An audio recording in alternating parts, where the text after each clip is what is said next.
جب تک حضور صلی اللہ علیہ وسلم تنہا رہیں اس وقت تک نہ تو مکہ کے کفار کو کوئی چنتا ہوئی اور نہ گھبراہٹ، بلکہ وہ حضور صلی اللہ علیہ وسلم کی باتوں کا مذاق اڑاتے رہے، سمجھتے رہے کہ 2-4 دن تبلیغ کرنے کے بعد خود ہی خاموش ہو جائیں گے۔ لیکن جب سنا کہ حضور صلی اللہ علیہ وسلم کی تبلیغ سے بہت سے عرب مسلمان ہو چکے ہیں تو ڈرے، چنتا بڑھنے لگی اور حضور صلی اللہ علیہ وسلم کے خلاف ایک عام جوش پیدا ہو گیا۔ اس بیچ حضور صلی اللہ علیہ وسلم پر وحی نازل ہوئی کہ کہہ دو اے محمد صلی اللہ علیہ وسلم کہ جن چیزوں کو تم پوجتے ہو وہ دوزخ کے ایندھن ہوں گے۔ حضور صلی اللہ علیہ وسلم نے سب کو یہ آیت بلند آواز سے کہہ سنائی۔ اس سے وہ اور بھڑک اٹھے اور آپ پر بیجا گستاخیوں کی بوچھار شروع کر دی، اتنا تنگ کیا کہ حضور صلی اللہ علیہ وسلم کا گھر سے نکلنا مشکل ہو گیا۔ لیکن آپ اپنی تبلیغ میں برابر لگے رہے اور اس میں کسی قسم کی کوئی کوتاہی نہ کی۔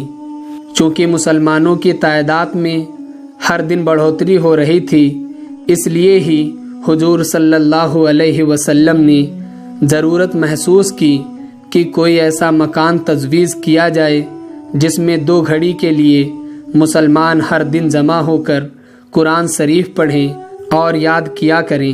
چنانچہ ارقم کا مکان جو آبادی سے ایک طرف تھا تجویز کیا گیا۔ حضور صلی اللہ علیہ وسلم اس مکان پر تشریف لے جاتے، تمام مسلمان بھی مکہ کے کفار کی نظروں سے بچ بچا کر ایک 2 کر کے آ جاتے۔ حضور صلی اللہ علیہ وسلم کے ارشادات سنتے، نماز پڑھتے، قرآن شریف یاد کرتے اور خاموشی سے اپنے اپنے گھروں کو واپس ہو جاتے۔ اگرچہ یہ سب کام خاموشی سے ہو رہا تھا، پھر بھی قریش والوں نے پتہ لگا لیا کہ کون کون مسلمان ہو گیا ہے، یہ لوگ کہاں جمع ہوتے ہیں اور ان کی تعداد کیا ہے۔ ان باتوں نے انہیں اور بھڑکا دیا۔ بھڑکنے کی ایک وجہ یہ بھی تھی کہ جو لوگ مسلمان ہو گئے تھے ان میں زیادہ تر ان کے غلام تھے یا ان کے غریب رشتہ دار تھے۔ اس گھبراہٹ میں انہوں نے تمام قبیلوں کے سرداروں کو مشورے کے لیے بلا لیا۔ مجلس شورا کا اجلاس شروع ہوا۔ ابو جہل میٹنگ کا سردار بنا۔ ابو لہب نے کھڑے ہو کر کہا، بھائیوں، آج ہم سب اس لیے جمع ہوئے ہیں کہ ہمارے مذہب کو ٹھیس لگائی جا رہی ہے، ہمارے مذہب کو برا بھلا کہا جا رہا ہے۔ جن بتوں کو ہم اور ہمارے باپ دادا پوجتے آ رہے ہیں اب ان کو جلیل کیا جا رہا ہے۔ اب آپ لوگ اس کی روک تھام کا اپائے سوچیں۔ ابو لہب کے بعد ابو سفیان کھڑا ہوا اور اس نے کہا، ہمارے لیے کتنے شرم کی بات ہے کہ ہمارے سامنے ہمارے معبودوں کو برا بھلا کہا جائے اور ہم چپ چاپ بیٹھے دیکھا کریں۔ کیا ہم اتنے نامرد، بزدل اور بے حس ہو گئے ہیں کہ ہمارے معبودوں کو جلیل کیا جائے اور ہمارا خون نہ کھولے؟ اگر ہماری بے حسی اس حد تک ہو گئی ہے تو ہم کو زندہ رہنے کا حق نہیں ہے۔ یا تو جوش و غیرت سے اٹھو، اپنے بتوں کی برائی کرنے والوں کا خاتمہ کر دو، یا اپنے ہاتھ سے اپنے گلے کاٹ کر مر جاؤ۔ ابو سفیان کا تعلق بنو امیہ خاندان سے تھا۔ بنو امیہ بنو ہاشم کے مقابلے کا تھا۔ ایک اموی یہ کیسے دیکھ سکتا تھا کہ ایک ہاشمی کا اثر بڑھے؟